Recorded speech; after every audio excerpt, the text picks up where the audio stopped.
Hello, friends. I'm Eric Blindfor. Welcome back to Spike Week, and we are in the final, let's call it week of a hot best ball summer. And there's a particular tournament out there on drafters.com that is for some monstrous overlay.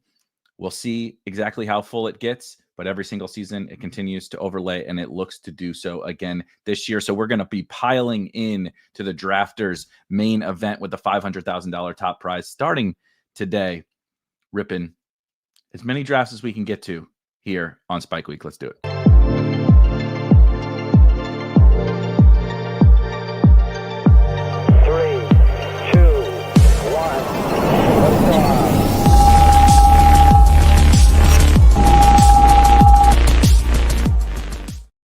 Chat is on fire this morning. Shout out to Mac. Thank you.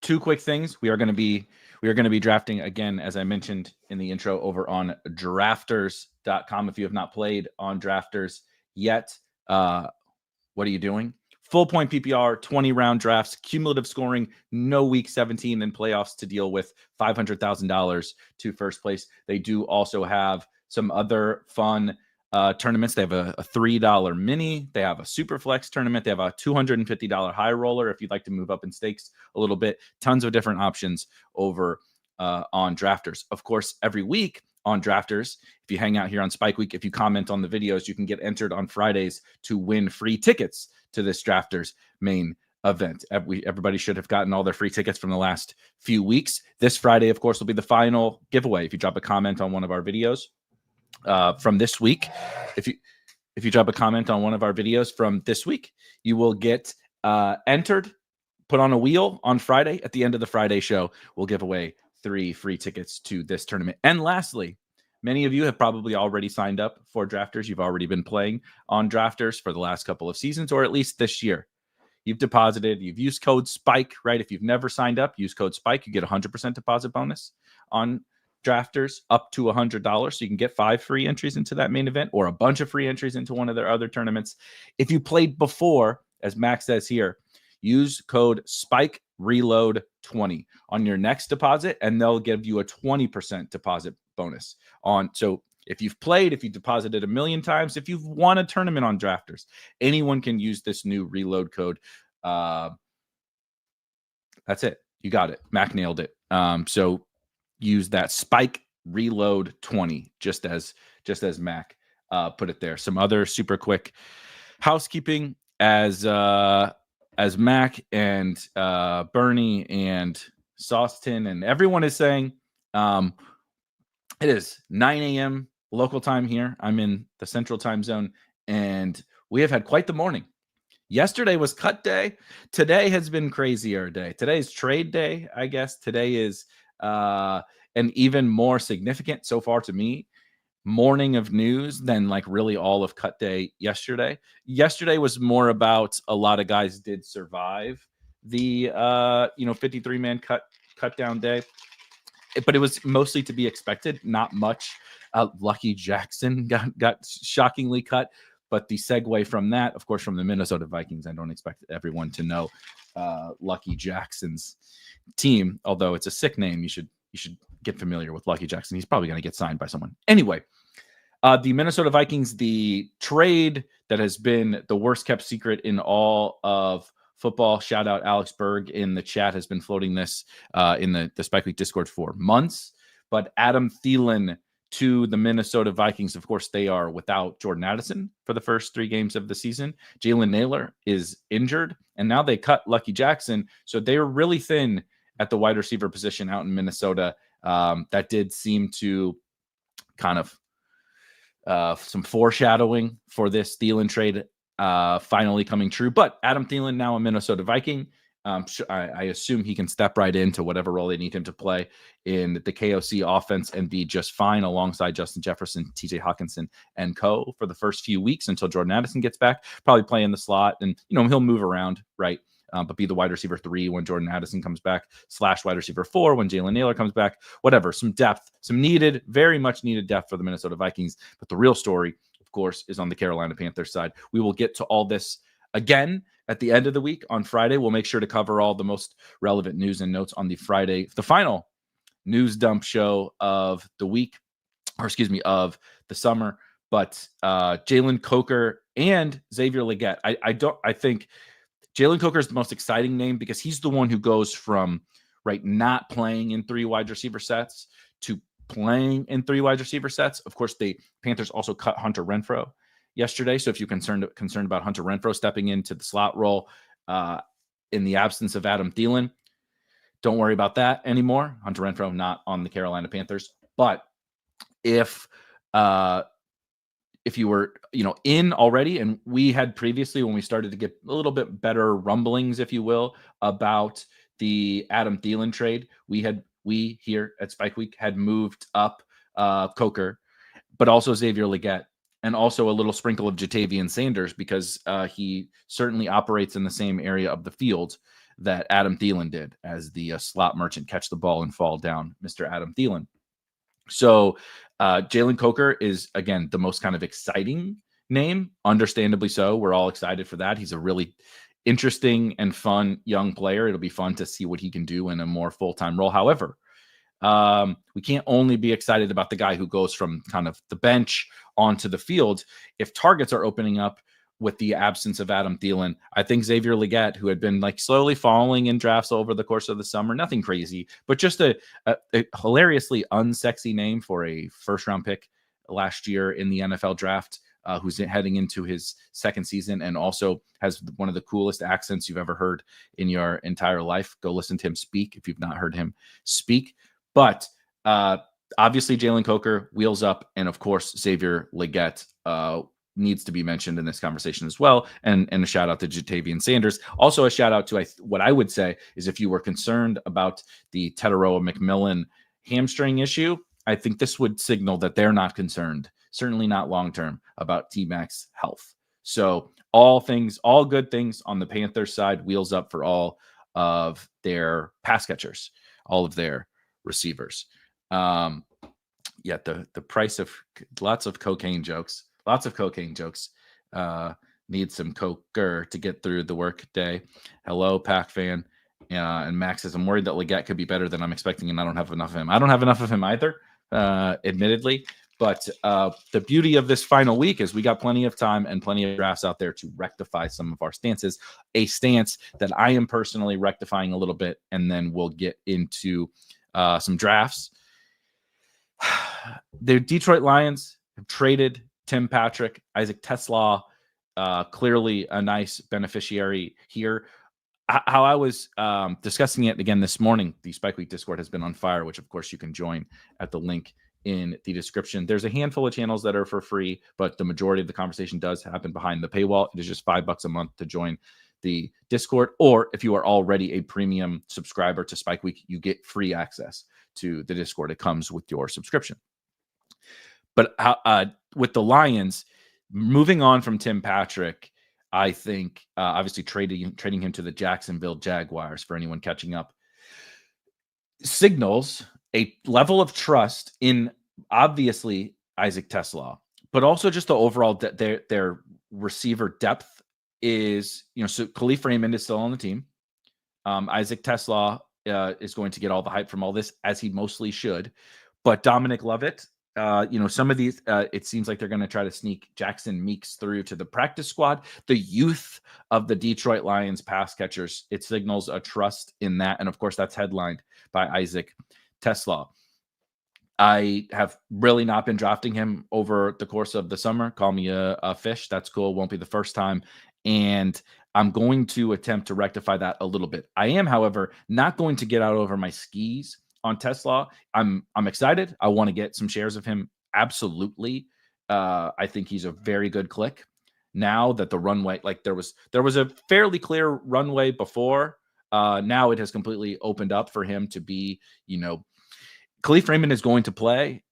How much, right, from a rotational perspective, does TeSlaa play to start the season versus, but the runway over the course of the whole season is phenomenal for Isaac TeSlaa, and he has been performing very well in the preseason thus far. And I think part of that performance has earned him this new role, aka this moving on from the veteran that is Tim Patrick. As D. Owen says, I think a great signal here is that he could be bullish for Amon-Ra, Laporta, Gibbs, JMO, etc. And he mentions too, right? Having TeSlaa and Jameson Williams out there should allow the other guys to really eat, I would think. If TeSlaa can play at all, and all indications so far, he at least can do a thing as a field stretcher, should be very good for the offense in a theoretical upgrade.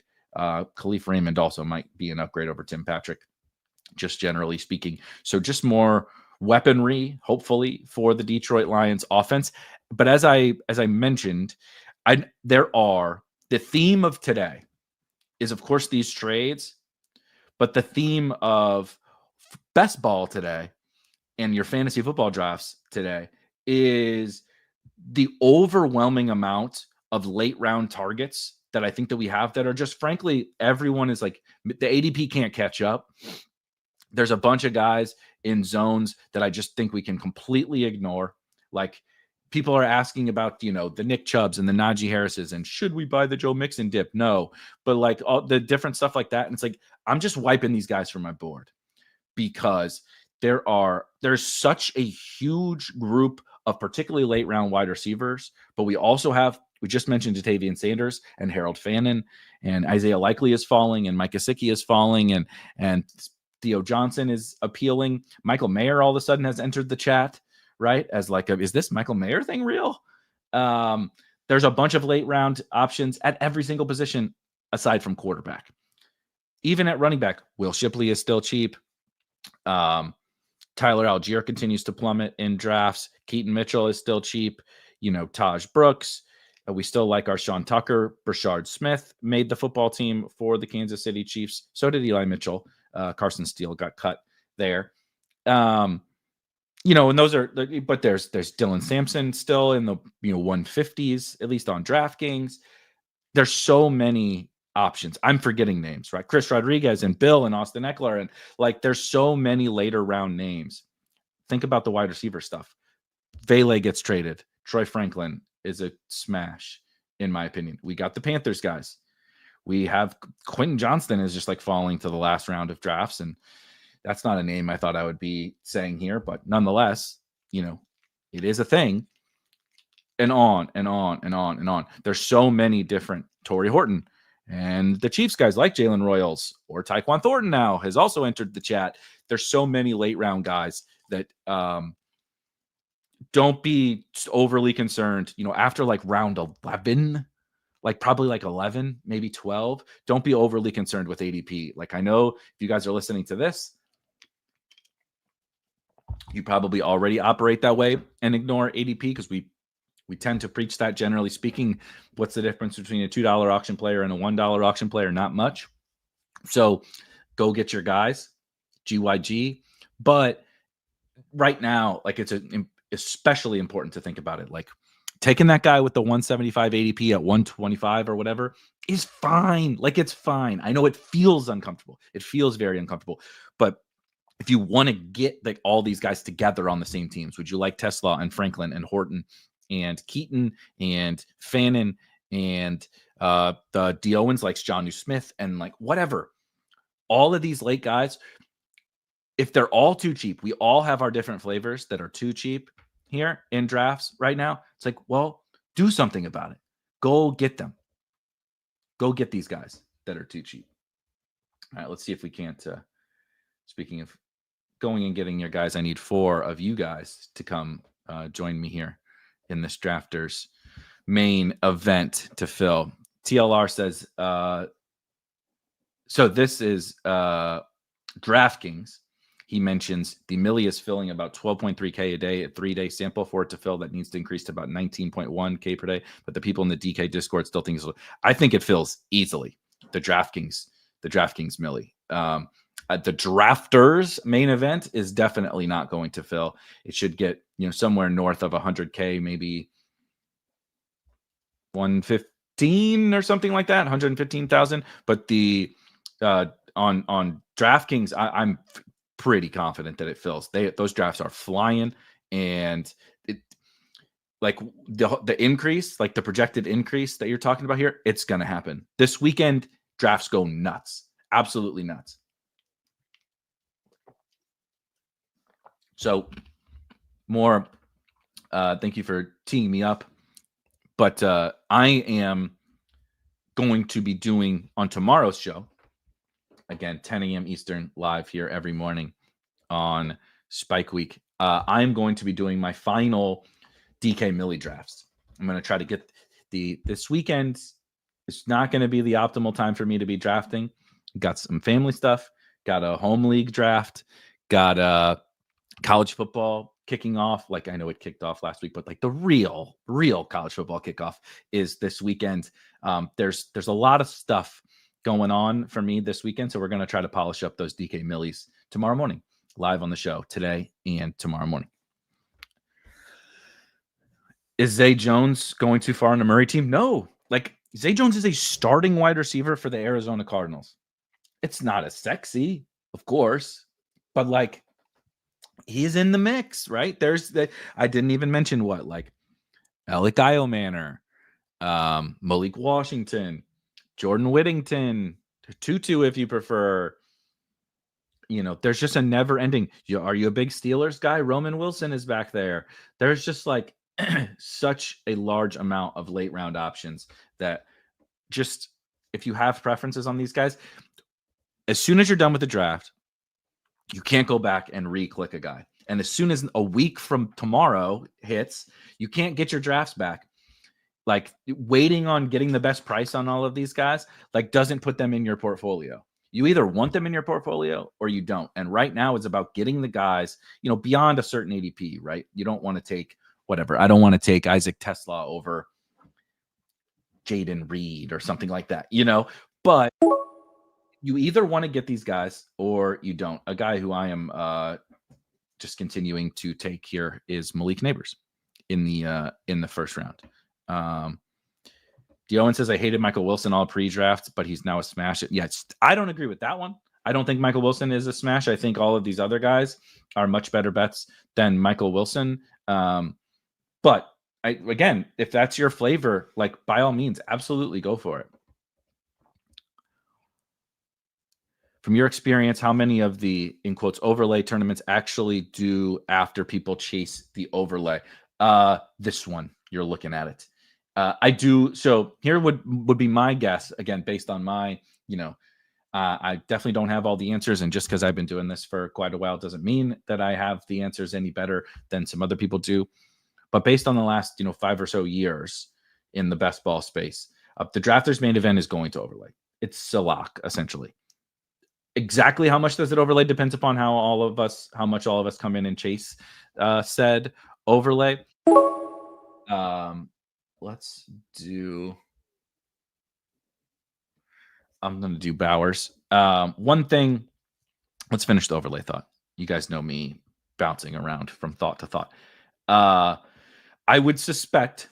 I haven't double checked in on the marathon and the sprint on Underdog. I haven't checked in on those two tournaments, but I think those look set to probably overlay. And it seems Underdog has almost just like given up on that, right? They launched a new puppy. There's new tournaments coming out on Underdog that if they really wanted those other ones to fill, they would probably push them.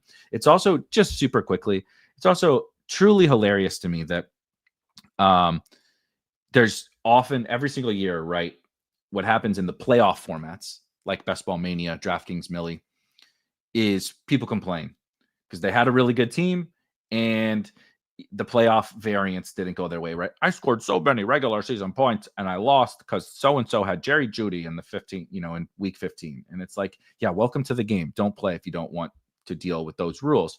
But then we launch these tournaments and they're like, the truest, we need to have total season points, right? That's what matters. I scored the most points. I win the money. And then you have those options and they don't fill, right? The marathon The sprint is even a little better version of like in terms of what those people would want. And drafters is over here, and they don't enter those contests. They still play Best Ball Mania. And then in fact, so much so that Underdog puts things like the regular season prizes into that tournament, even though their regular season, their cumulative scoring contests don't fill. Why are we bending over backwards for these people who are just complaining about said format? But just a quick little rant, because that's tilted me every single year that we change the structure based on these people complaining, and then they don't even fill the contest that supposedly would be made for their interests.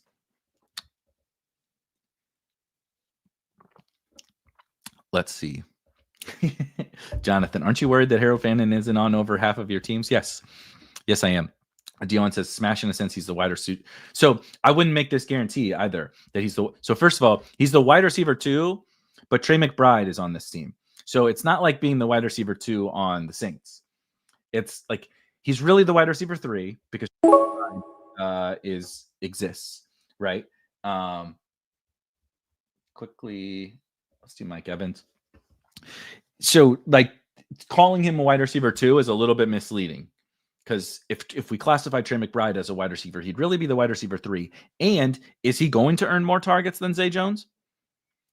Are we sure about that? Because who's to say Zay Jones isn't in the history of both of these guys' careers, Zay Jones has earned more targets than Michael Wilson has.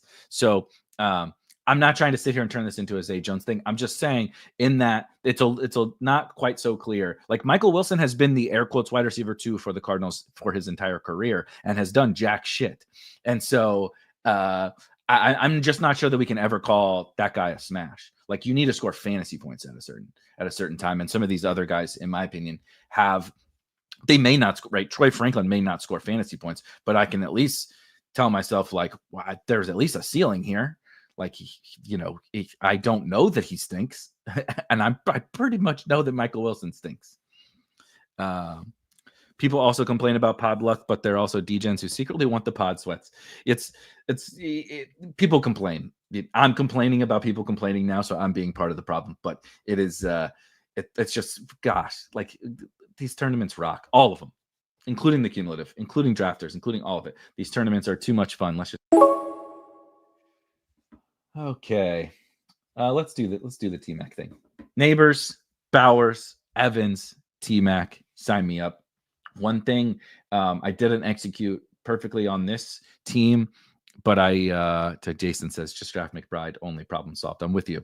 Trey McBride, my highest owned tight end. Harold Fannin is coming for that spot, by the way, but Trey McBride currently my highest owned tight end, and I don't see myself slowing down on Trey McBride.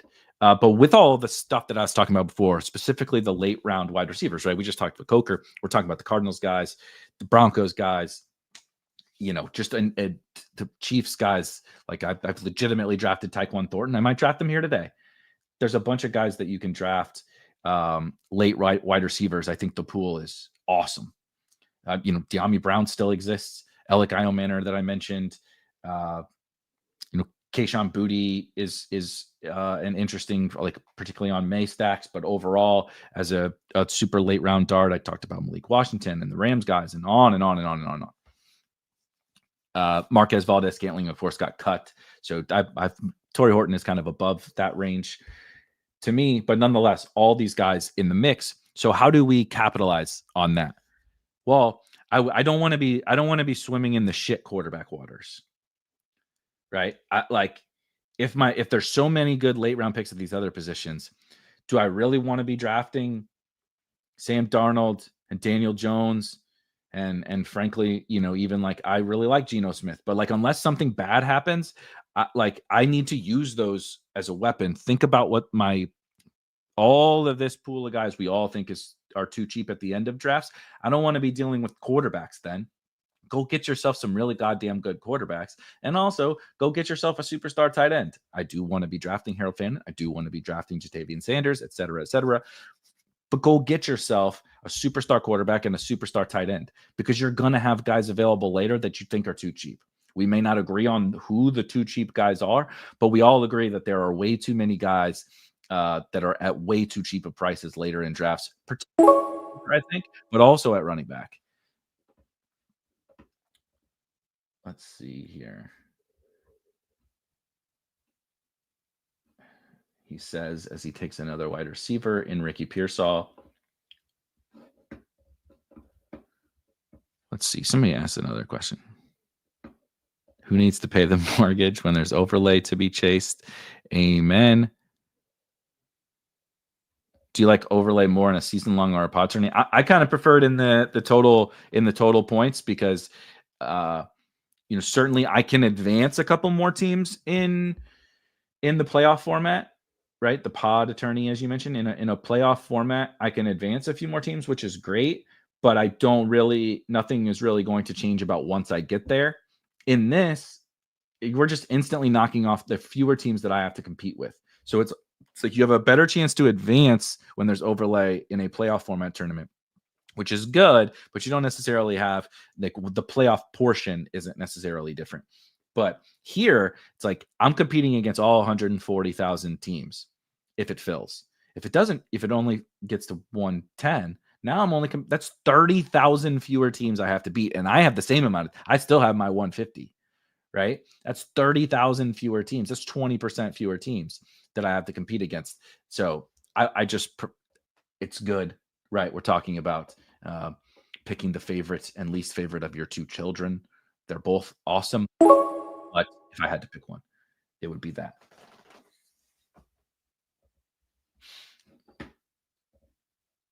Let's see. Yeah, somebody.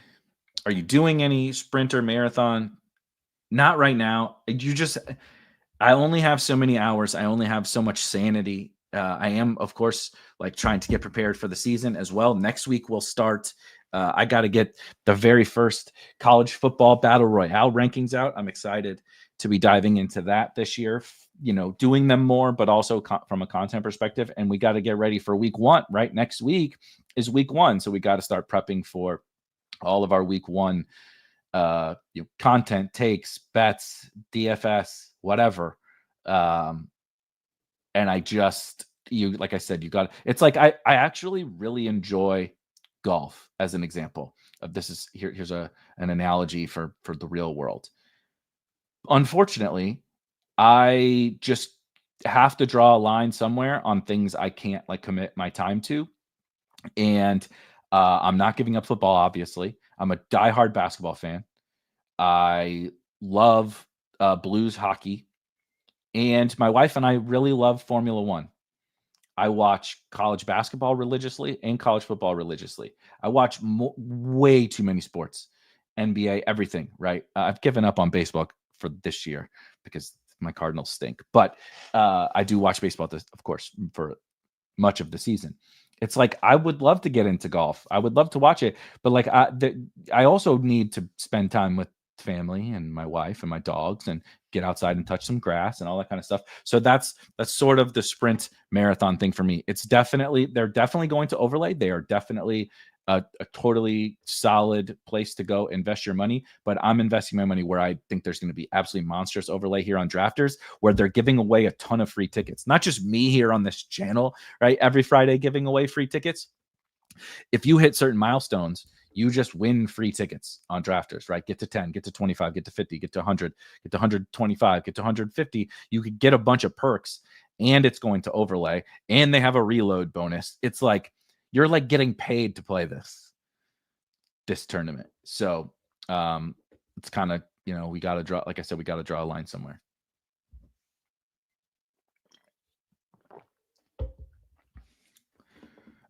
Yeah, somebody asked another question, and I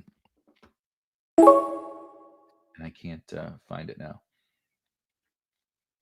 I didn't get my actual elite quarterback, but let's do Mahomes and figure out a way to backstack Mahomes here.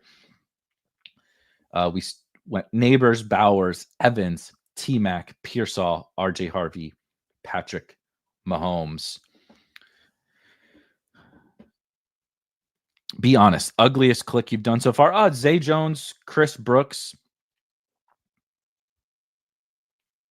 So I'm stipulating that it's a somewhat recent click because, I have Joe Mixon clicks from the beginning of the summer and all that kind of stuff. Trey Harris clicks from when he was going at pick 85 or whatever. And those are terrible, right? I feel absolutely horrible. about those. But the worst click I've made, in the last couple of weeks, the aforementioned Zay Jones feels really bad. I've taken Chris Brooks, Packers running back, and I drafted Chris Brooks in the FFPC main event last night. But I think he's the Packers backup. And so Emmanuel Wilson, before I learned that Chris Brooks was the backup, I thought Emmanuel Wilson was the backup. And whoops. So we took Emmanuel Wilson. Those are probably the worst. I'm sure that I'm missing something. Michael Mayer. I've drafted Michael Mayer. Kelsey went 58 overall, huh?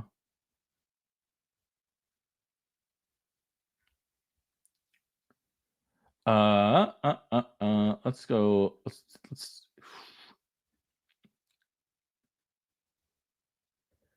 Let's do Tyrone Tracy. I think I've got a little bit too much Tyrone Tracy on neighbors teams, and on my neighbors. 1/3 of my neighbors Bowers teams have Tyrone Tracy, which is probably a little bit too much. But if I do it more here down the home stretch, as you see, this is my 103rd team on Drafter, so I have 47 more to go. I'll probably back off a little bit of the trade, go move to other running backs in this range, or avoid running back in this range.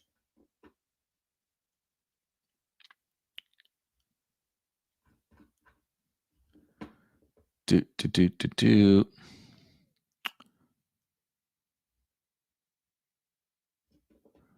a weird comment.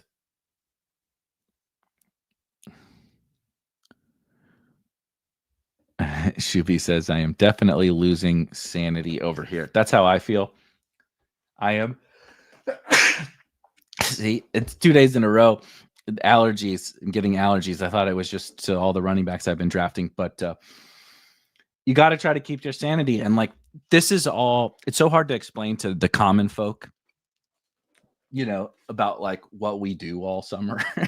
And they're like, aren't you excited for the season? I'm like, yeah, just so I can breathe, and they're like, oh, isn't the season what you work up to? I'm like, sort of, but the season feels like oh, thank God.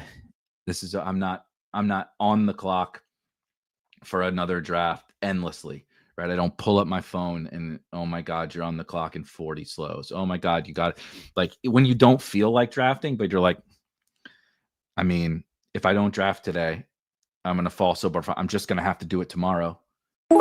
Right? It's it's rough. First world problems. Man, what a Braylon Allen rise, huh? Crazy. Boy, hate this range as well. But let's just go ahead and close out quarterback with Baker. League of Items. This is a cool logo. Do you think Underdog has marathon sprint BBM because it's large players? It's large players to get down money, or because of the preferred structure of the community? I would rather just have those three combined into BBM. I would definitely make BBM. Yeah, I see what you're saying. Yeah, it's a little bit of everything. You do need to have a certain level, right? If you want to be a bigger company and have your whales come in and they want to get down 6 figures on best ball, is that driving them opening those contests? I don't think so. But one thing I do think they probably struggle with is I think they could make Best Ball Mania bigger, but they don't want the playoffs each round to be too big, and they don't want the final to be too big. That's their stance, I believe, as they've discussed historically. They don't want, BBM to have a 1,500 person final. They think that takes away a little bit from sort of the fun of the format.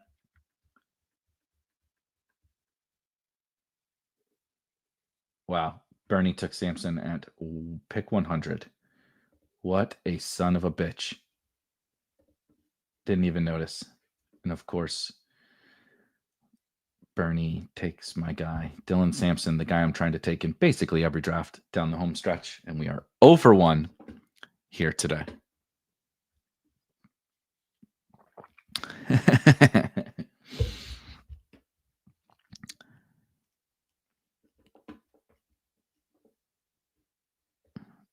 How do I this is a very stupid question. I don't even know how to I've drafted thousands of teams on drafters, and I don't even know how to mute the sound.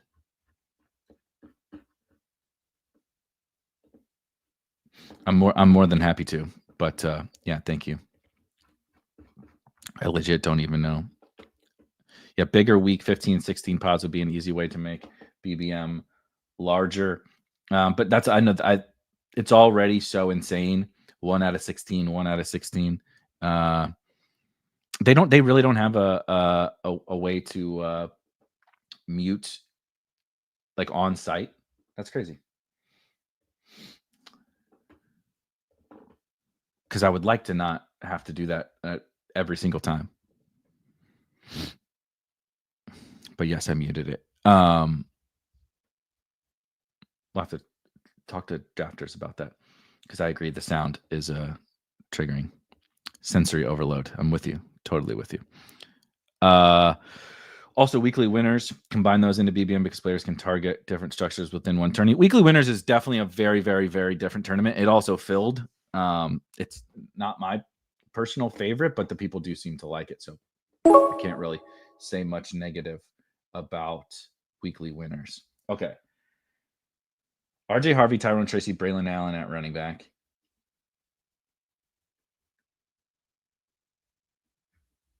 Let's go get. I could use a smidgy of week 1, and this is a guy who, if you guys watched earlier in the summer, I was taking some Javonte Williams. I'm really trying to ignore the Cowboys backfield, but I also want to not only have I'm going to be drafting some wide receivers today and down the home stretch that I was definitely not drafting, like the Teslas of the world, that I was definitely not drafting, in May and June. And that's the only times when I was taking some players like Javonte Williams. So I don't want to only, we've talked about this a lot. I don't want to only have Javonte Williams on Jarquez Hunter teams and De'Ami Brown teams, and then only have Isaac Tesla and Troy Franklin and whoever on Trey Benson teams or Braylon Allen teams or whatever. So not a super inspiring click, but on a team that could use a little first month of the season juice at running back, I'm okay. There you go. I took the corpse of Brandon Cooks on DraftKings, says Bree, and then they traded for Devon Vele. That's funny. Yeah, Waller doesn't count. Waller is definitely the grossest click, but I didn't technically click him. I timed out on Monday night. If you want to go see an awesome DraftKings 555 draft that I ruined by autoing Darren Waller, please go back and check that one out. I'll do Ramondre. That's fine. And so now we'll start to look to all these later round wide receivers and start to ADP already mostly doesn't matter, but now, pick 150 and beyond. We're going to just go get our guys that we want to get onto this team, particularly at the wide receiver position, a little bit at the running back too. When not streaming, do you watch other streamers? If so, who? Any recommended podcasts? So this is a great question. I used to stream. I used to do less content, and so I would watch a good amount of. I don't want to name any names because I don't want to alienate you, and I will forget names of. There's so many good content creators in this space. I don't want to hurt anyone's feelings. I don't want to make it look. I'm sure plenty of people already think I'm an asshole. I don't want to give any more ammunition to people thinking I'm an asshole. I'm good enough at that as it is. But there is a ton of awesome content. Obviously, the ship chasing kind of overall community and the tentacles that have come out of Peter Overzet kind of, I think, obviously the established the run folks are kind of synced up there, but really anybody that has ever sort of touched the ship chasing tentacles is awesome. And of course, I do a show every week with Kerrane, right? With Pat Kerrane from Legendary Upside and ship chasing and ADP chasing and all the other shit that Pat does. However, this year, I took a very different approach. I wanted to do more myself. And we started to do a lot more streaming here, specifically me, because I wanted to put more content out there. I wanted to use this particular medium as a way. I find it being able to interact with people every single morning and kind of see the life cycle and like get to know people and them get to know me, I find to be kind of a fun way of doing content and having it be sort of long form. 1 second. Did somebody already take them? No, sweet. Okay. My favorite forms of content are sort of like this like longer form, kind of like get to know me. I want to hear your takes, right? But also like I feel kind of like you're my friend type of a thing. That's the style of content that I really particularly like to listen to. And so I'm started doing more this year, but in turn, I really don't listen to other best ball content. It's not because it's not awesome. It's because I'm thinking about this around the clock. You know, like I've made it my career essentially. I'm permanently have best ball on the brain at all times, 24/7, you know, except when I'm asleep and probably often when I am asleep, it's on the brain. So I don't really listen to the other folks talk about it, not because they're not awesome and really good at the content stuff, but I kind of want to, when I'm not writing about it or talking about it or streaming about it or doing drafts myself, I kind of want to separate from it. So I listen to a lot more like real sport, like actual. I don't listen to as many football podcasts because I spend so much time thinking about it during the day. But I do listen to some real life football. Damn it. Okay, let's do Shipley then. Oh no. I need to put him in the queue because the draft button's not working. Oh no. No. I don't know why the draft button isn't working, but there we go. All right, we got it. Just a quick refresh. I listen to like I said, like basketball podcasts, like college basketball, college football, NBA. I mean, the Low Post, the Zach Lowe show is like literally my favorite podcast on the planet, but it's like a very basketball lovers, right? I know ball basketball podcast, but Zach is just the best. I listen to a lot of that stuff. I listen to some history, a little bit of history podcast. There's a podcast called History Daily. That's literally a like 10 to 20 minute episode about something that happened that day in history every single day. That's really, really good. So like, I like to listen to a lot of that other stuff. I listen to sometimes All the Smoke, the NBA, Matt Barnes and Steven Jackson. I listen to the Knuckleheads, which is Darius Miles. Of course, you see behind me right there on the wall, and Quentin Richardson, because they bring on, like, it's generally a lot of like former NBA players that they bring on and talk to them about their lives and their careers, and you get to know those guys. Like, I like to listen to a lot of that kind of stuff. So, much less actual like best ball content, honestly. But again, not because there's like so much good best ball content out there. It's just that it's my time to like let's let the brain not be about best ball and fantasy football for a few minutes a day at least.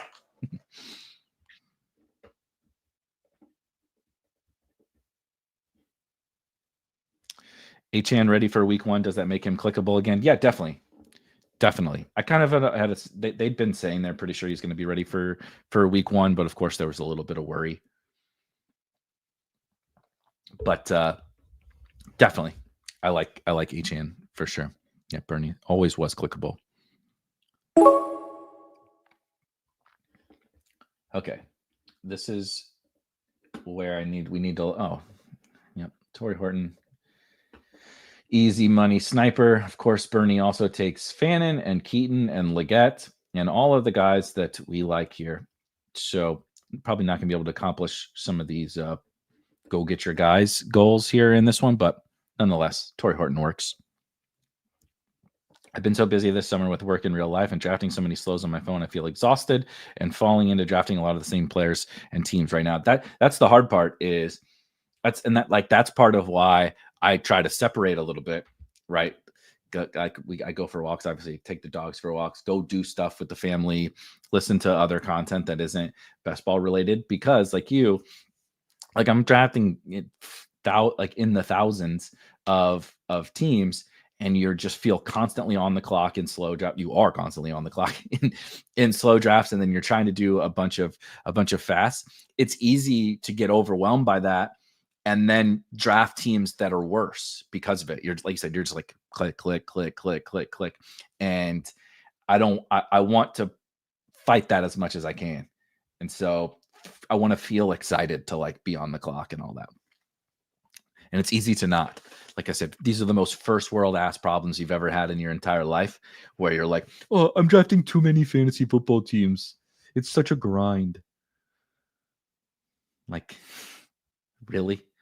That's your problem? You know, like, oh no, you're spending thousands of dollars on best ball and drafting thousands of best ball teams. However, will you recover from this mental health obstacle that you have? Okay, let me think about this. Running back is a little bit lighter here. I'm going to do Taj because I don't have freaking Bernie with the Fannin pick. I should have known, if I'm being honest, but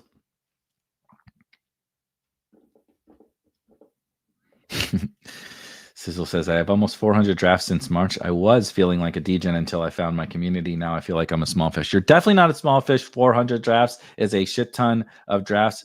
Don't feel draft shamed just because there are other sickos who are doing more than that, but you are in the right place, Sizzle. And anyone else who wants to do real volume, that's what we do here, is draft absolute shit ton of fantasy football teams. It's fun. It's really, really fun. I'm making it sound not so fun, but I promise it's like when you get to the season and you're just like sweating all these teams, like every touchdown, right? Every time somebody scores or has a big game or whatever, like running to Draft IQ, going to like the lineups tab and be like, let me see my Xavier Legette teams. He just caught a 60-yard touchdown, right? Let me see my Xavier Legette teams. And you go pull them up.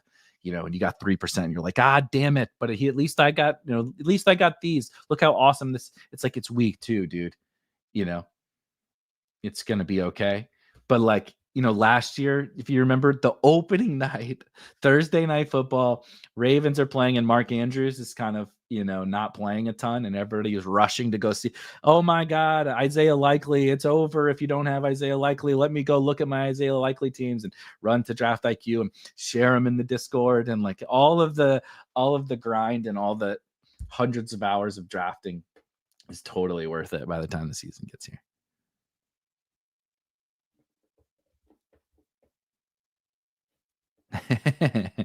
That's funny.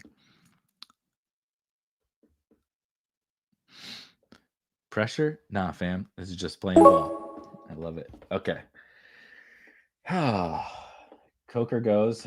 Yeah, I should have probably just went and gotten Coker. But there's a lot more late wide receivers that I like than late running backs. And I'm gonna get Jatavian Sanders. Mentioned him as a sneaky beneficiary to the Adam Thielen stuff.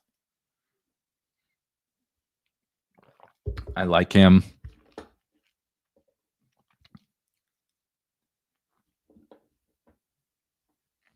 It's a good point.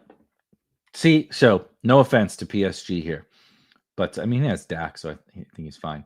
But this is I don't want to be swimming in these waters. I mean, Geno at 183 is just an objectively good pick, but I don't want to be swimming in the Aaron Rodgers, Matthew Stafford, Spencer Rattler, Daniel Jones. Like, there's so many. I can't get to all of the good picks back here at wide receiver, at running back, at tight end even. I just don't want to then be also removing those guys from certain teams because I'm drafting like Daniel Jones or whatever. Let's do Brashard as my final running back on Mahomes. Obviously, this is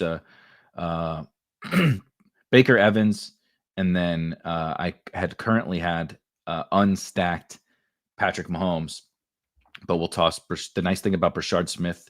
Don't love him on underdog because I think Brashard Smith is going to be like I've called Brashard Smith like a weapon for the Kansas City Chiefs. That's how I think about him. I know we talked about it yesterday. He's not Jerick McKinnon. Stop calling him Jerick McKinnon. That's not what he's going to do. That's not his skill set. Is not the same as Jerick McKinnon. Small pass catching running back does not, just like White, right? Efton Chisholm is not Julian Edelman, and Brashard Smith is not Jerick McKinnon. But that doesn't mean he isn't a fun, exciting weapon for this Chiefs offense. And I think on PPR sites where his pass catching skill set is more valuable, he's been playing a lot of receiver for them. Now, they kept 8 receivers. The Chiefs kept eight receivers, 4 running backs and eight receivers on the roster. Yeah, that's interesting. But I think Brashard's like upside in the PPR formats is a lot more fun, and pairing him with if Brashard is a thing, like good God, like can you imagine all the weaponry they have and Brashard Smith is good? Like that seems pretty freaking good for Patrick Mahomes. So I do like him on Mahomes teams, on drafters, on DraftKings, what have you. Underdog a little bit. And it's not that he's like undraftable on underdog or anything, but just not quite as powerful.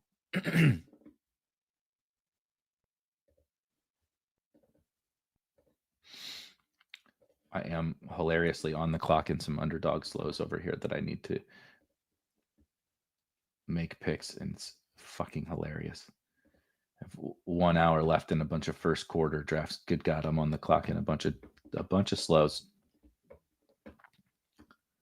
So if you hear me clicking, you know what it is.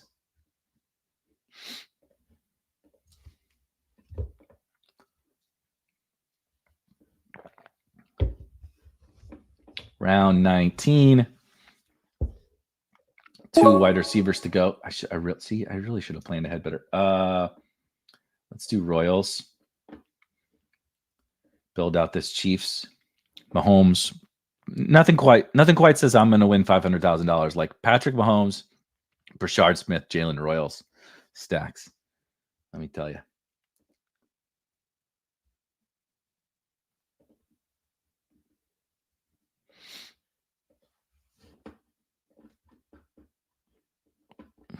Will be interesting to see best ball ramifications when the NFL adds 2 weeks and an extra bye. Yeah, I know that these things are inevitable. It's just like, can we seriously, I've mentioned I'm a big college basketball fan. It reminds me of like the NCAA tournament. It's like no one is asking for 96 teams in the NCAA tournament. We didn't even want 68. But we conceded 68, fine, up from 64, right? No one wants more teams. It's perfect, right? And I'm not saying the NFL season is perfect because it's not. But I'm just saying quit adding stuff that no one wants. These guys can't stay healthy as it is. It's the goddamn gladiator games. Did somebody take Taekwon? Because yes, I'm adding Taekwon onto this. Yep, somebody already took Taekwon. Okay. Jalen Lane is a pretty good consolation prize. Man, Jack Bech. Kayshon Boutte is a fine pick back here. Let's see if there's any bye week stuff. 14. Yeah, I have a bunch of week 14, so it's not like that matters a ton, but just as a tiebreaker between Jalen Lane and Kayshon Boutte, we're going to do Jalen Lane. See, like, I never even mentioned Jalen Lane earlier. We didn't even scroll down to some other options that are available late at wide receiver that I think are just straight up good picks. So again, I don't want to be swimming in the late quarterback waters, and other than Harold Fannin, a little bit of Jatavian Sanders, etc. I don't really want to be swimming in the late tight end waters outside of a couple of select guys. All right. Patrick Mahomes and Baker Mayfield at quarterback, a Hawkeye running back team. Yes, that's still a thing. A weak hero running back team, aka Hawkeye, using RJ Harvey as our hero. Tyrone Tracy, Braylon Allen, Javonte Williams, Ramondre Stevenson, Will Shipley, Taj Brooks, and Brashard Smith. I actually quite like that running back room, kind of a blend of archetypes, a blend of hopefully layering in the points amongst the running back room. Malik Neighbors, Mike Evans, Tataroa McMillan, Ricky Pearsall. Then we went to the fun stuff. Isaac Teslaw, Torrey Horton, Jalen Royals, and Jalen Lane at wide receiver, Brock Bowers, and Jatavian Sanders at tight end. Not my absolute favorite team because Bernie and you guys took a bunch of the guys that I am really wanting to draft. Ooh, I can get in this. It's 9-12. Nice. Only one more. So hopefully you guys are not in this.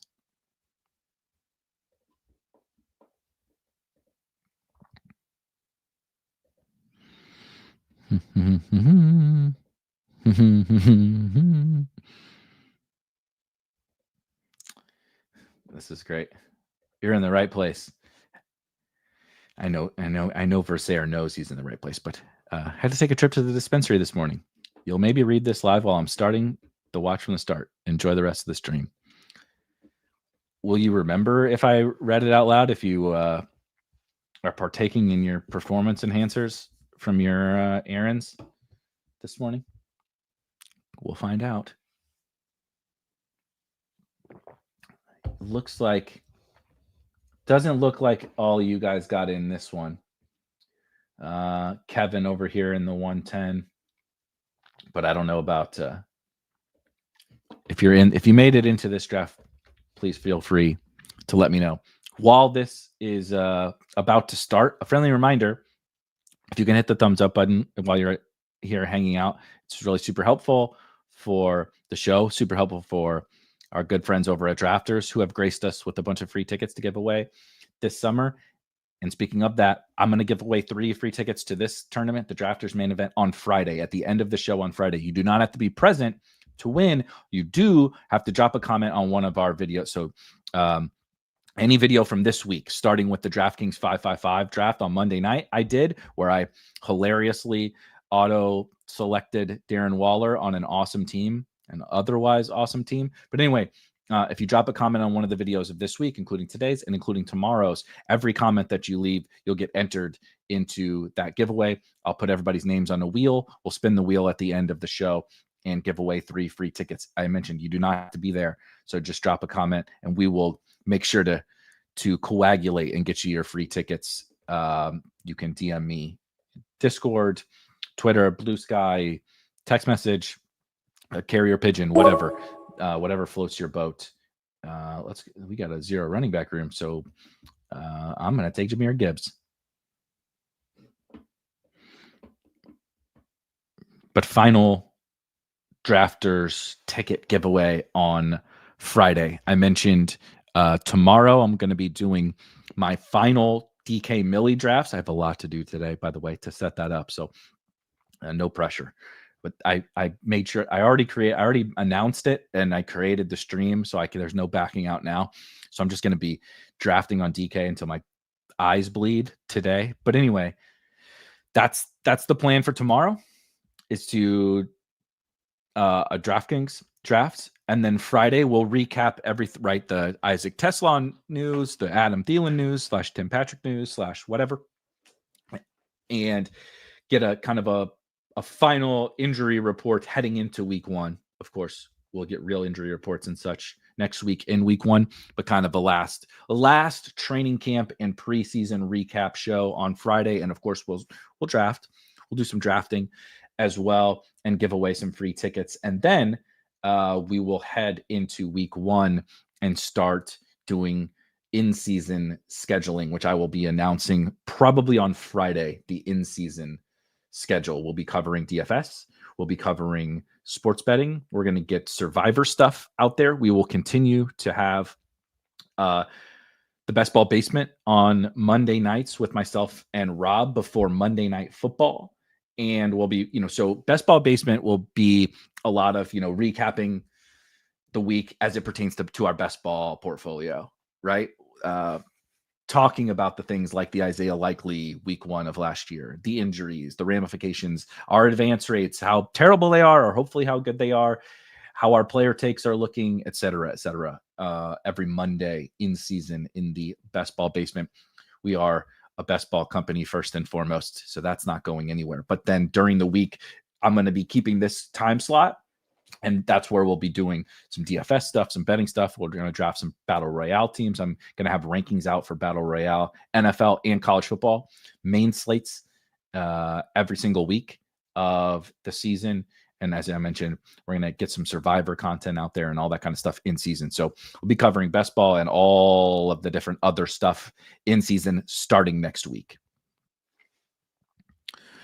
Yes, it's a great question. I have I have 2 videos I still need to get out there from the 555, and then we're going to record one sort of late round recap video. Full disclosure, that draft just sort of that was the fastest slow draft I've ever participated in my entire life.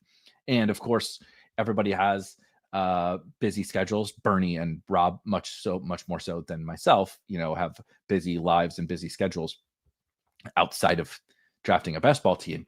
And so it was very difficult to get us all together to make all these selections. So we're a little bit behind. I do have 2 videos that I need to release. I'm planning to get one of them at round 7 and 8 today, I believe.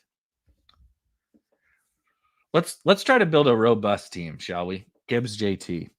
Let's use all of those late running back, all of those late wide receivers to our advantage here and try to build out, not necessarily a robust team, but probably like just a running back start. Look at this board. It's pretty hilarious. Me, Coro, Matt, and Tad. The least surprising thing of all time is me and sorry, Tad, if you're watching, but me and someone named Tad in the RB start here. Just not surprising at all. Oh, what am I doing with my life? I am going to pull up George Kittle, get my elite tight end. As I mentioned, if we're going to use those later picks to our advantage, I really do want to be doing it with the elite onesies. I already loved the elite onesies before now, but I definitely just the way the offseason, the way the last 2 weeks have shaken out.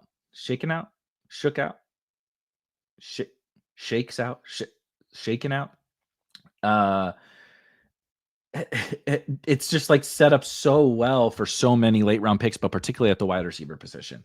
There's so many of those guys. I'm pretty excited about. I'm both like excited about it and terrified of it because I want to.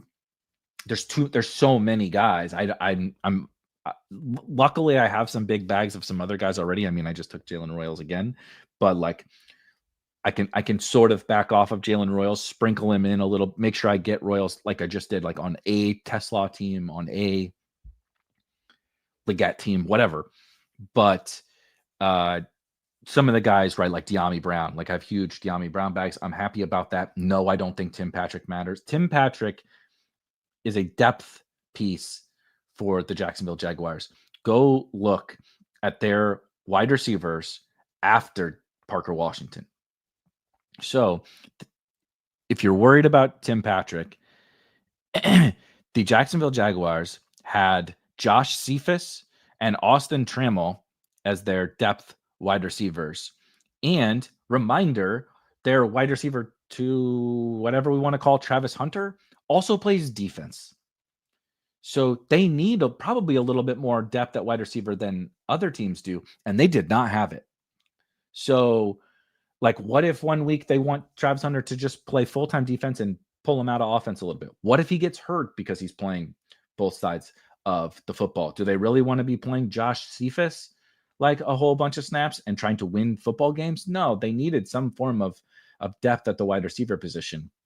So I think that's what the Tim Patrick stuff was about. I'm not fretting, certainly not BTJ or Travis Hunter, but De'Ami Brown, or even if you like Parker Washington, Brenton Strange. Nothing. I don't think this matters.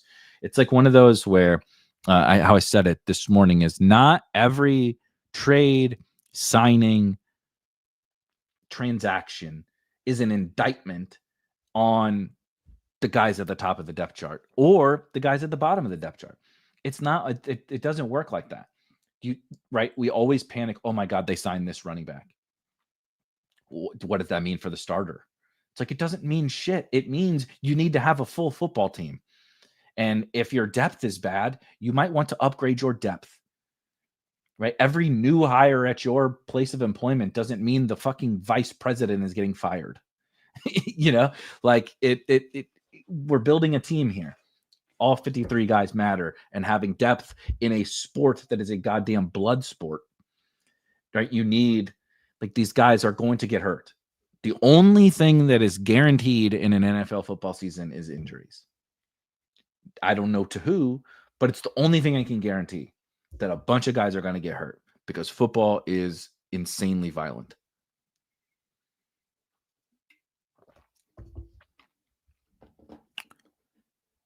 Two picks away from this hilarious start here. Kendrick, do you think the 5-5-5 will overlay? Absolutely not. I think it probably fills this weekend,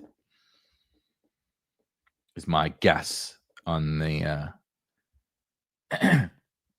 on the 5-5-5. It's definitely not going to overlay. And if you want to get in there, I would get in there sooner rather than later. I'm not doing the James Cook thing. I'll tell you that much right now. I'm just trying to see what it. Okay, 40. The couple times I've done Gibbs and JT, I don't have JMO on those teams. Okay, got it. So we'll build a little Lions thing here. I don't hate that. Welcome, Mikey. Yep. Thielen traded. Tim Patrick traded this morning. Thielen, the Minnesota Vikings trade that we've all been expecting for a little while now, has officially happened. Wheels up to the Carolina Panthers passing game.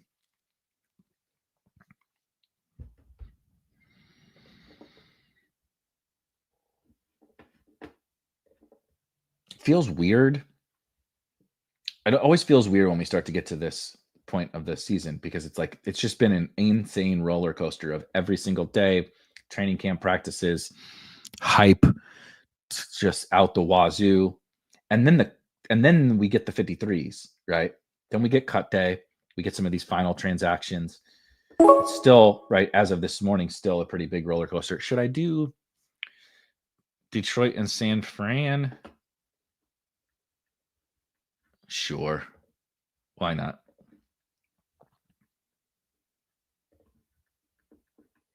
I'm going to actually start using my queue a little bit better. I'm so terrible at it. That's why I auto guys like Darren frickin' Waller. I really do need to add the rankings in. It's such a weird thing for me. When I have rankings uploaded, it throws me off so bad. I kind of hate having the rankings uploaded in there. I've just always drafted off ADP and like knowing my rankings, right? Because I work on them, just like intrinsically knowing them and letting my portfolio and sort of the rankings in the dome.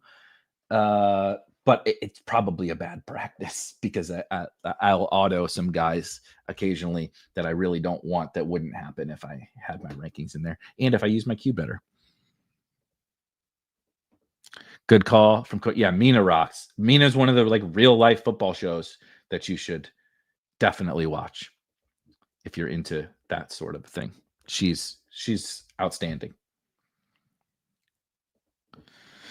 Thoughts on Thielen with Minnesota, and who do you like from Carolina aside from Coker? Talked about this a little bit, but we can absolutely rehash it because it's certainly very notable news. How I would rank it in terms of impact amongst the Panthers is Jalen Coker, Xavier Legette, Jatavian Sanders, like whatever else, T-Mac.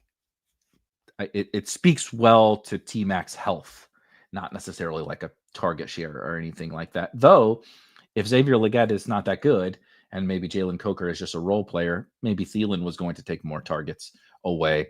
So you could Jatavian Sanders versus Jalen Coker versus Xavier Legette. It's just very good for all three of those guys. In terms of Adam Thielen on the Minnesota Vikings, I mean, maybe in the weeks 1 to 4 contest, I should probably move him up there. But even then, Justin Jefferson, TJ Hawkinson, and the running backs. Are we really going to get like spike weeks out of Adam Thielen? He feels like a week 1 type pick that like may not even be that good for week 1.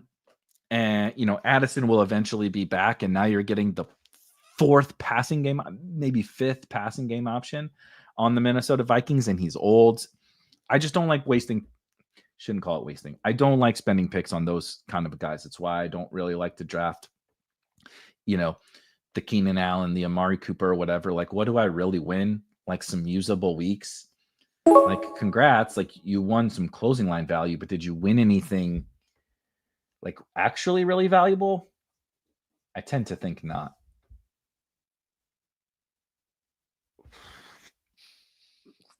Let's do Golden.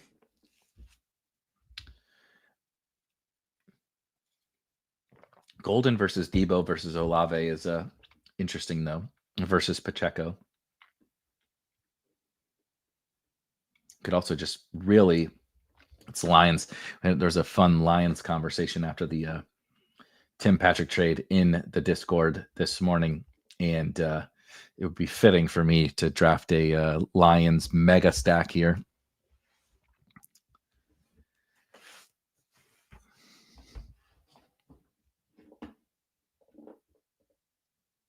But yeah, it just feels bizarre because now it's like, well, the rosters are pretty much set. I know we got a couple of trades, and like, so what do I do now? Like the training camp stuff is not really all that important. I know who's on the team. I know generally like about what the roles are going to be, or at least what to like. I know my take or the industry's take or the market's take on what everyone's like sort of role is going to be. And I know who's on the teams. So like, what do we do now? 94. What's Purdy's? Okay, that's fine. Gross.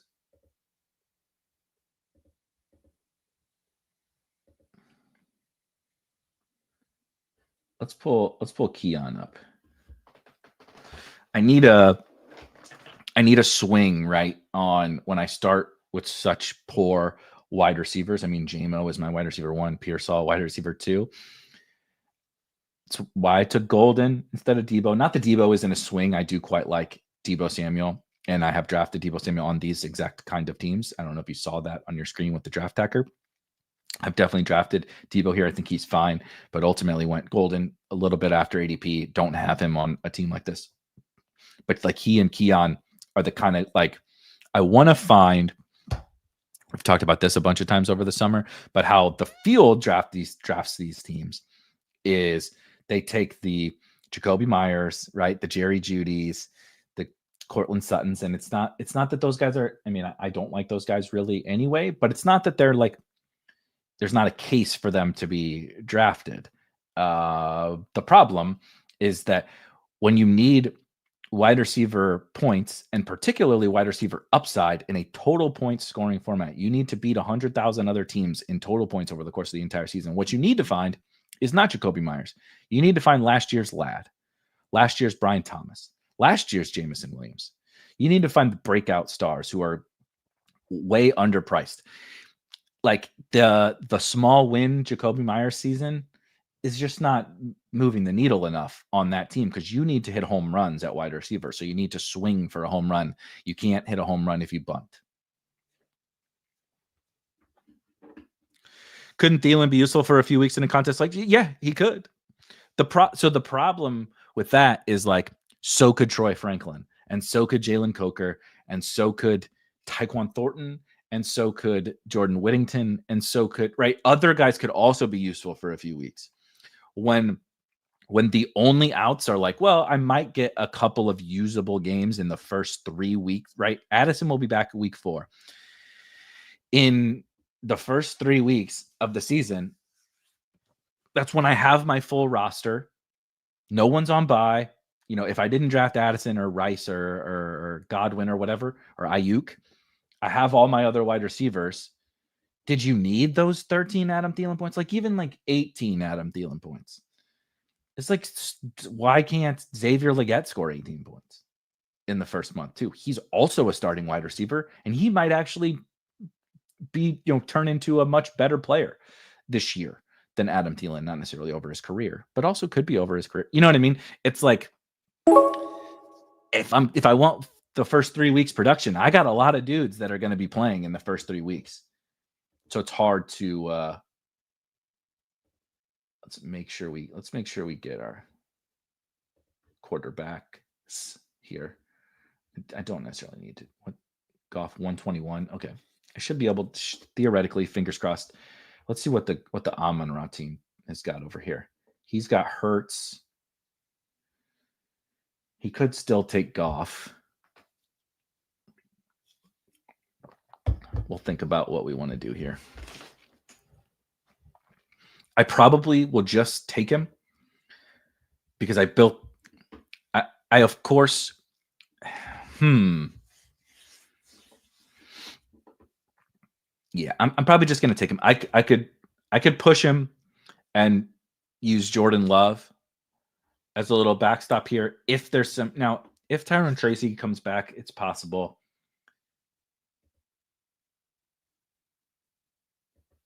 I could also take Tucker Kraft and give me those outs. Tracy does make it back.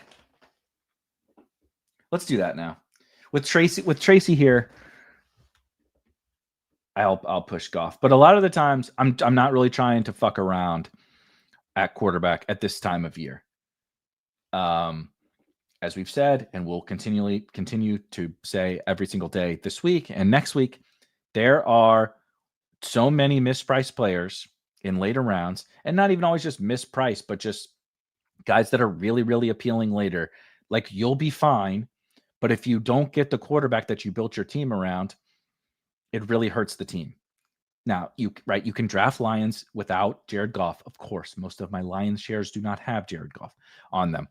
But I did sort of build this team around the Lions, Jahmyr Gibbs and Jameson Williams. And who knows if we draft Tesla again later, it would be nice to have Jared Goff on this team. So, that's just Jared Goff. That's not, it just doesn't apply to every single quarterback the exact same. And he's probably one of the weaker ones to be forcing. However, I do want to make sure I go get my guys at this point in time, because I can also use those later round values to my advantage. Build out the teams that you specifically want to build. And that includes making sure you get the quarterbacks that you want on the team. Good morning, Joe. Thielen has been and always will be an eliminator ass pick, says Mac. Speaking of, you have to shout out to the originator of the eliminator ass pick, Peter Overzet, sort of the godfather of the best ball content space. And incredibly cool, Pete, doing some analyst work for YouTube for the Saturday night game of week 1. And then his New Year Best Ball Bros video is out and epic. And he did catch me holding up some hot dogs on the hot dog show. And that unfortunately made it into the video. So never really thought that hot dogs would be my thing that we'd turn into here in the best ball world, but backwards hats and hot dogs, man. My mom, I'm sure, is so proud that her son that she raised so well to be eating hot dogs and wearing backwards hats at almost 40 on YouTube for a living. Good God. Waller in a 5.55 is a spike week ass pick, says Charles. 100%. I can't wait. There's also someone in the YouTube comments where like he couldn't quite understand what the negativity around around Waller was. He's like, didn't you see what Jonnu did? Waller's a smash pick. And I'm like, oh no. Oh no. Okay. Goff is what's the quarterback stitch look like for these guys? So I just went from saying I want to go get my guys. I got to decide. I got to decide how frisky. Let's do Goff. I got to decide how frisky these guys are gonna. I got 6 picks, and there's an individual that I absolutely want here to come back to me at 124. I'm here for your hot dog takes. What else do you do? That's pretty much it. Hot dogs. We've given lots of food takes over the years. It's really our specialty here at Spike Week. I've eaten a lot of hot dogs on the internet, and I'm not really proud of it. But it has happened. For me, Vikings McCarthy were always an end-of-year bet. I don't see them throwing as much early on as the young quarterback gets his wings. I think that's fair. The only thing I would say that is difficult from projecting passing volume is it's game script driven oftentimes. And KOC will throw a lot, no matter who's at quarterback, if the game dictates it. I'm not saying the game is going to dictate it. They have, all right. Dylan Sampson, come on down. If the Vikings defense continues to be really good and they play really well for the first part of the season, then I don't think, I think they can utilize Aaron Jones and Jordan Mason and shield JJ McCarthy a little bit, to your point. But, who's to say that they don't fall behind in some of these games? And like if you're down by 14 points, you have to throw right in the second half. So I'm with you on that's the plan, but everybody has a plan until they get punched in the nose, right? And if they get knocked out in the first, knocked down in the first round, when they get up, they got to start swinging to come back, right? So.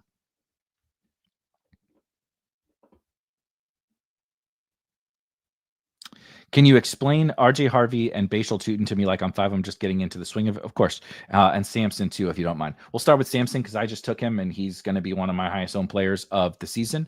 Dylan Sampson, 4th round rookie for the Cleveland Browns. I'll start with the fact that I liked him as a prospect, probably more than other people did. SEC, I continue to say this because I also think it's important. The SEC Offensive Player of the Year. Right. SEC, Big Ten people will tell you differently, but the SEC / the Big Ten, right? Best conference in America. This is where all the, we dock the other players who don't play in the SEC because like, oh, it's not like they played in the SEC. Well, this guy did, and he was the Offensive Player of the Year on a Tennessee team that forgot how to be able to complete a forward pass. Old Nico transferred out to UCLA. The passing game was terrible. The days of Jalen Hyatt and such. Crushing it in the passing game, long gone. And Dylan Sampson put the team on his back and carried them to the college football playoff.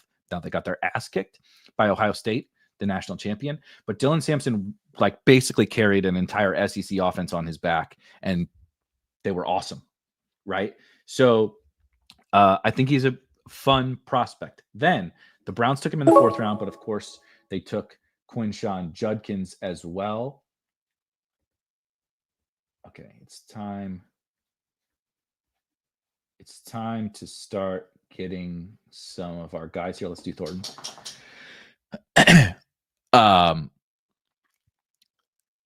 Dylan Sampson. So the Browns take Quinshon Judkins in the 2nd round, and that feels like, oh, dang, Sampson's got to compete with another rookie. Well, Quinshon Judkins still not a Cleveland Brown. Unsigned. It seems as though they are waiting for the NFL investigation and everything to play out. Of course, the charges they've decided to not pursue the DA or whatever. I've mentioned I'm not a legal expert, but I am an expert in bird law, and this one doesn't fall under the bird law jurisdiction. So you have to forgive me on my lawyering However, Quinshon Judkins, like, probably just like not a thing, right? Okay. I want to make sure we go get some of the guys on the again, getting my old guys on the team with the new guys. So we'll take Will Shipley. I don't know when, if, how Quinshon Judkins is going to get back this year. He has not practiced in months. He is not currently a Cleveland Brown under contract. The season starts in a week. Even if he comes back, he missed all of training camp. And then Dylan Sampson continued to work his way up the depth chart, of course. He is competing now with just Jerome Ford, not with Quinshon Judkins. And in the final preseason game, Dylan Sampson started for the Cleveland Browns. Now, Jerome Ford is going to play. They're going to rotate.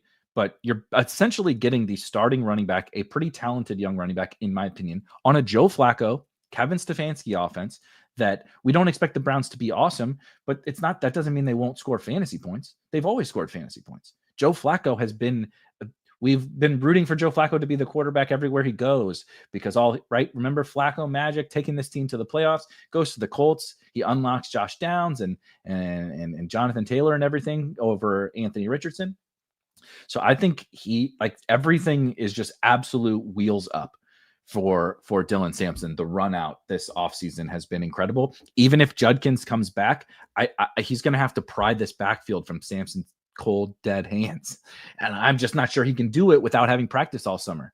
And is he even going to come back this year? I don't know. It's worth the swing to me. Worst case scenario, I'm getting early season production out of Dylan Sampson. Best case scenario, I'm getting the starting running back, a rookie, talented rookie, all year on a Kevin Stefanski, Joe Flacco offense, right? You can just sign me up for that, and I'll deal with the whatever chaos comes with the Browns being bad. I can deal with that for Dylan Sampson.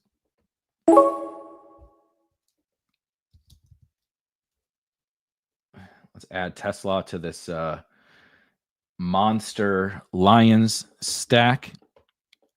Of course, before you move on to explaining Sutton and Harvey regarding Sampson, what's his archetype? Sounds like Judkins is just undraftable to you. Judkins is undraftable to me for sure. And Sampson is like an all-around, like a little bit better runner, but they've talked about, and he did catch a pass he played all downs in college and was just a total workhorse. So really explosive. Also, I think he's just a good football player. Tennessee backs like Jalen Wright can have done us dirty at times, but I think I'm a believer in Dylan Sampson. Bashal Tutin is just another really talented back. He was outstanding. He's really explosive. He's really athletic. And he was really productive at Virginia Tech. Another guy who kind of took the whole offense and put it on his shoulders, granted in the ACC, but nonetheless, Tutin was awesome at Virginia Tech. He can do it all. He can catch passes. He's good enough at the goal line, all that kind of stuff. And then the bet was, well, he got some decent draft capital. We're excited about him as a prospect. And this running back room is very murky.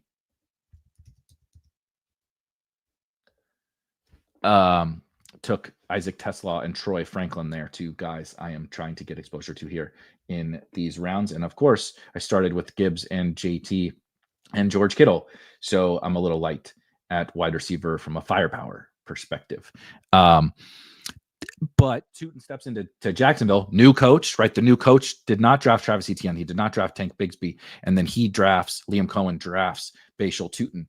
And the Tanks and Etiennes of the world are not an insurmountable obstacle for Tutin to at some point take over this backfield or take a significant chunk of it. It does not appear that that's going to happen to begin the season. All indications are that Travis Etienne and Tank Bigsby are going to be kind of the committee to start the year, probably Etienne on passing downs with Tank taking most of the early down rushing work. That's how the offseason and the preseason have played out. But again, those guys are not insurmountable. This is the Tutin bull case, right? Is that eventually Tutin is just better than them. That's the hope. And I think that's definitely possible. RJ Harvey is a somewhat similar case. The Sean Payton offenses have long been ones we want to invest in, especially at the running back position. No, he is not Alvin Kamara, but that's okay. He doesn't have to be Alvin Kamara. He's a really explosive and talented runner who can catch passes. who can perform in the passing game. He's probably not going to be a third down back to start the year, and he has not been in the preseason, but he has dominated early down rushes, which also theoretically would lead to goal line carries and touchdowns in an emerging Broncos offense with Bo Nix in year 2, Sean Payton at the helm, a good defense, so they should be playing in a lot of positive game scripts, which is great for the rookie running back. And then, of course, your second round draft capital, a monster. Speaking of putting a team on his shoulders, a bad UCF football team and just absolutely dominating the Big 12 is what RJ Harvey did. And he was rewarded by the Denver Broncos with second round draft capital. J.K. Dobbins is there, but like J.K. Dobbins probably starts week 1 or whatever, but RJ Harvey's going to play. He's going to play plenty. He has played with the starters in the preseason and training camp and all that kind of stuff. And there's absolutely no reason that he can't just explode onto the scene and even over the course of the season take over more of the backfield as well, et cetera.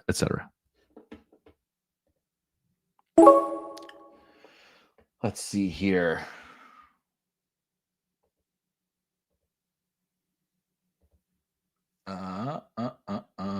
Fan in time. Now this is more fun. This draft was much more fun. Get Harold Fannin. RIP to a team that I have Judkins, Spears, and Mixon. Yeah. At least you put them all together on one so you can just throw that team in the garbage. It was a charitable donation to the best ball cabal. Was that team. After the Thielen trade, would you prefer Romeo Doubs or Coker? Coker for me. Not like Romeo Doubs probably scores more points in most outcomes, but Coker has a ceiling of like he's just a much better football player. And right, so like in most scenarios, Romeo Doubs outscores Jalen Coker, but it's not so significant. It's not like Jalen Coker's not scoring points. It's not so significant that I care that much about the median, or the most likely scenario. When Jalen Coker has a solid most likely scenario, median projection, whatever we want to say, and then also has like what if this dude's awesome? Because he was pretty damn good as a rookie. I think we generally know what Romeo Doubs is as a football player. Romeo Doubs also, like, they drafted Matthew Golden. Jaden Reed, of course, is still there. And Christian Watson is coming back at some point for sure. He just said he wasn't going to keep drafting Dyami Brown, and now he's going to draft Dyami Brown. Yep. I just kind of need it on this team. All right, 17 rounds in. We started with a little Robustian running back room. Jahmyr Gibbs, Jonathan Taylor, and then George Kittle. Pulled up George Kittle in the third round to lock in our elite tight end. Jameson Williams, Ricky Pearsall, Matthew Golden, Keon Coleman, Brock Purdy to go with Pearsall and Kittle. Tyrone Tracy for another just overall good running back click. I think at pick 100 fell around there. Not like it matters. I took Brock Purdy around early. But anyway, Jared Goff, Dylan Sampson, pretty killer running back room here, if I'm being honest. If I do say so myself, I drafted it, so I hope I like it. Dante Thornton, Will Shipley. Got to get Will Shipley onto some of these teams that I wouldn't normally draft, so that Shipley is on some of the versions, the different unique versions of teams for me within my portfolio.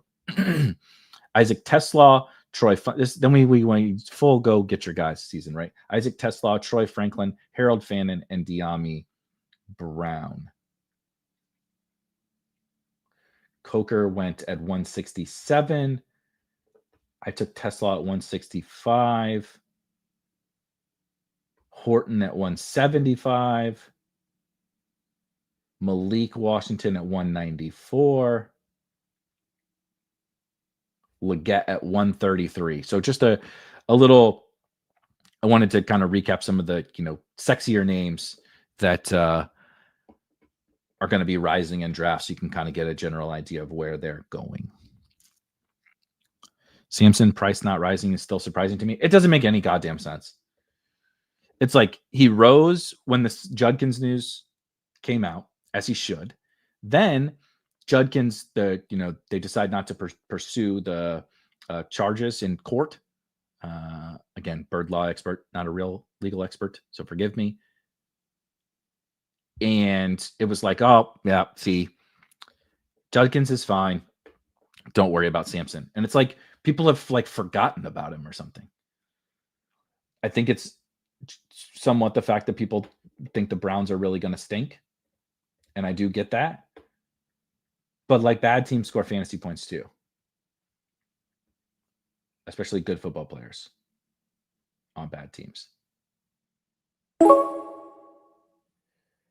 Ooh, I only have 4% Booty, but I have him on. You can see Kayshon Boutte has been a robust running back selection for me here. So let's do Tyquan. Don't forget KaVontae Turpin. I don't know how I feel about the Devon Vele bags. Jordan Whittington, I don't have. Jordan Whittington's a pretty good click on these types of teams.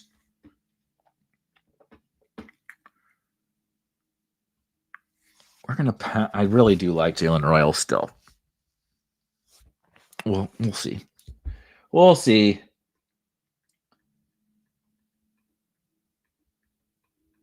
That's a good enough cue, I think. And yes, I'm going to draft 11 wide receivers on this team. If all these other guys ain't getting the job done, Gibbs, JT, Tracy, and Sampson, if I can't get 2 good running back scores out of those slapdicks every single week of the season, then what the fuck did I draft them for? What about late round running backs, wide receivers, like in this 180 to 220 range on drafters? What guys are you high on? You're seeing them here. I kind of just listed those guys that I pointed out there. Let's see. Thornton goes. I will take Booty. I think he's a solid round 19, round 20 click. Jalen Royals. I have big bags of Jalen Royals. Jordan Whittington. Let's see. We talked about I am buying some of the Tyquan stuff. De'Ami Brown, Jalen Lane, Alec Manor goes a little bit ahead of that now. Malik Washington, KaVontae Turpin sat out the entire preseason. Jalen Tolbert was playing in the preseason. The Cowboys rested all their notable players. KaVontae Turpin was rested alongside with them. Jalen Tolbert was not. So if we're talking about, it's kind of interesting that nobody gives a shit about him in terms of a wide receiver 3. But Isaac Tesla on the Lions offense as a wide receiver 3, I understand the difference, right? But I'm just saying, if you need a discounted version of some of the sexier names, there are guys back here, as well as the Rams, Jordan Whittington, Tutu Atwell sitting out the entire preseason. McVay historically, right, does not play anyone that's like a key contributor, however you would like to classify that. This is how we learned how important Kyren Williams was in his second season. Was like, oh no, Kyren is not going to touch the field in the preseason. That's reserved for the key guys on the roster. As you saw this year, Jarquez Hunter and Blake Corum were playing in the preseason, and Kyren was not. And so when they don't play, your ears, your spidey sense should go off, light bulbs should go off, whatever the hell phrase we want to use. So those guys also back here. Do you know? So Helen Eckler, 69, which is hilarious, asked, do you know when the winner was drafted on Drafters last year or a year before? That's on my only hesitation firing a bunch of bullets to chase overlay. So it's a totally reasonable question, but I don't care when the winner was drafted. It has no bearing on when the winner will be drafted this year. You can draft the winner right now. I guarantee it. Will you? No, that's a different. We're trying to find the winning lottery numbers. We got to get the right players together. There's no better time to draft a total points team than right now because you have so much more information. All the late rounds, guys that are going to actually matter, we know about them now, and the May and June drafters did not know about those guys. They didn't know how good of a pick Dylan Sampson was. They didn't know about Brian Robinson getting traded or Adam Thielen getting traded or Tim Patrick getting traded or whatever, right? They didn't know about so much of this other stuff. They didn't know about the Joe Mixon thing. We know about it now. It's a legitimately big advantage. Will we be able to put the right pieces together on a team? That's a very different conversation. But it offsets the like ADP values that people got before easily offsets them. So I don't sweat it. I wouldn't sweat it. All right. The old 2, 5, 11, 2 team that we got here. And I see some of you guys' questions, and we will hit those before we get out of here. We're going to draft a bunch more drafters teams over the course of the next week, I promise you. And of course, if you have not signed up for drafters, use code SPIKE for your first deposit. It'll be a 100% deposit bonus up to $100. If you have deposited on drafters before and you would like a nice little reload bonus, use, oh my God, Spike. Shout out to Mac for having it in there. It's Spike Reload 20. And you'll get no matter who you are, existing user, etc., 20% deposit bonus on your up to $200, I think, so you can deposit $1,000 and get $200 for free on drafters. Plus, of course, they are giving away free tickets, and I am giving away free tickets on Friday. If you leave a comment on this video, you'll be entered to win one of 3 free tickets to the drafters main event on Friday. And of course, hit the thumbs up, etc., etc. All right. Let's run down the team, answer your last couple questions, and then we're going to get out of here. I got to touch some grass today, guys. I'm not going to be touching much of it because I'm going to be drafting around the clock until I got arthritis and my eyes are bleeding, but it's like 75 and sunny with no humidity here today. So we got to touch some grass today. Brock Purdy, Jared Goff built out some Niners and Lions stacks. Oh my God. At least. Is that news? We'll check it out. NFL looking for at least 6 games on Rashee, aiming to start week 1. We will talk about that one tomorrow. I'm not going to dive into it today. I don't have all the information, but that seems about what NFL's looking for. That NFLPA is looking for less. So I think we were expecting 4 to 6 games. When does that happen? We'll see. Brock Purdy, Jared Goff, Jahmyr Gibbs, Jonathan Taylor, Tyrone Tracy, Dylan Sampson, and Will Shipley for a robust room. I'm a big, big fan of that. Wide receiver room, we got 11 bodies. We got a lot of bodies in the wide receiver room. How about that? Jameson Williams, Ricky Pearsall, Matthew Golden, Keon Coleman. Then we got into flyer territory, starting with Dante Thornton, Isaac Teslaw, Troy Franklin, De'Ami Brown, Tyquan Thornton, Kayshon Boutte, and Jordan Whittington. But those late round picks are like what I'm talking about with not caring about when the winner has been drafted before. Most of those guys were not like, I just took Dante Thornton at pick 141 and Isaac Teslaw at pick 165 and Troy Franklin at pick 172. Those guys are not even drafted in May. None of them were even drafted in May. Now they're awesome picks. So I think that can offset the fact that there's definitely, right, the May drafters got great Mameka Ibuka value, but who were they drafting back here at wide receiver? And did they draft Joe Mixon? And did they draft Najee Harris? And did they, et cetera, et cetera. At tight end, one of my favorite tight end rooms, of course, George Kittle and Harold Fannin. Make sure you drop a comment on this video. You'll be entered to win at the end of Friday's show. Same bat time, same bat channel on Friday, and we'll give away 3 free tickets to that drafters main event. Use Spike Reload 20 to get yourself 20% deposit bonus if you are an existing customer on drafters. We're going to be piling into the drafters main event to take down to chase some of that overlay. It's definitely going to overlay. Exactly how much? That remains to be seen, but it's probably the most advantageous best ball tournament that you can play in. So we're going to be drafting here around the clock. Join me tomorrow at same bat time, same bat channel. And I'm going to be drafting my final DraftKings Millie Maker teams. 150 BBMs down. Tomorrow will be 150 DraftKings Millie drafts down, and you can watch me draft my 150th here live on the channel, and I will walk through and answer any of your questions. I'm an open book. I'll show you all of my exposures. I'll show me yours. I'll show you mine, and you don't even have to show me yours. all my player exposures tomorrow, 10 a.m. Eastern. I'll see you guys then. Have a great day. Peace.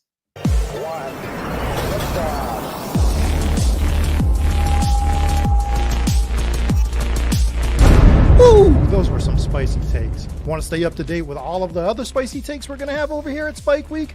Why don't you press that subscribe button below? You turn notifications on, we draft a team, boom, you know about it.